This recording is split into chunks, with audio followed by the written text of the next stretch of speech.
മായാവി: ഏ എന്തടാ അവിടെ പുക? അയ്യോ, കാട്ടുതീയാണോ? അല്ലടാ, ഏതോ പാചകക്കാരനാ. ചേട്ടാ, പായസമാണോ? ഹി. അല്ല, ഒരു മരുന്നാ. അയ്യടാ താടി. ഞാനൊരു താടിക്കാരനെ നോക്കിയിരിക്കുകയായിരുന്നു. എന്തിനാ? ഈ മരുന്ന് ടെസ്റ്റ് ചെയ്യാനാ. ഞാൻ ഇതൊന്ന് താടിയിൽ പുരട്ടി നോക്കട്ടെ. ഹി. താടി കറുപ്പിക്കുന്ന മരുന്നാണോ? ഒന്നും സംഭവിച്ചില്ലല്ലോ.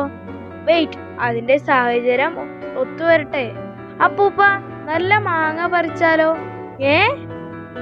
ദേ താടി മാങ്ങ പറിച്ചു. ആഹാ, ഇതാ ഞാൻ പറഞ്ഞത്. ഇതാണോ നേരത്തെ പറഞ്ഞ സാഹചര്യം? അതെ, താടി റെഡി. എന്നാ മരുന്നാ താടിയിൽ പുരട്ടിയത്. അത് പുരട്ടിയാൽ ആർക്കെങ്കിലും സഹായം വേണമെങ്കിൽ താടി നീണ്ടു ചെന്ന് സഹായിക്കും. ഇത് നേരത്തെ പറയണ്ടേ? ശല്യമായല്ലോ. ഓയിൽ കഴുകിക്കളഞ്ഞാൽ പോകുമെന്നേ. അപ്പൂപ്പ, കഴുകാൻ വരട്ടെ. കുറച്ചു നേരം താടി ഹെൽപ്പ് ചെയ്യാം. അതെ, ഹഹ. ക്രീ ക്രീ. അതെന്താ ക്രീ ക്രീ? ഒരു കുരങ്ങൻ കുളത്തിൽ വീണു. ദേ പോകുന്നു ഹെൽപ്പിന് താടി.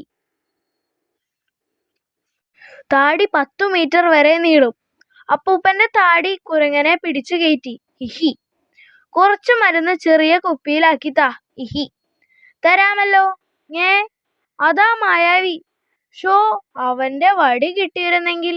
അയ്യടാ, അതാ താടി പോകുന്നു. വടിയെടുക്കാനാ. ചതിച്ചോ? ഒരു സൂത്രമുണ്ട്. നമ്മളെ ചുറ്റി പറക്കുകയോ? ചതിച്ചോ? താടിയിൽ കെട്ടുവീണു. നമ്മൾ കുടുങ്ങിയടാ. താടി മുറിച്ചാലോ? ആഹാ, അതിന് കൈ ഫ്രീ ആകണ്ടേ?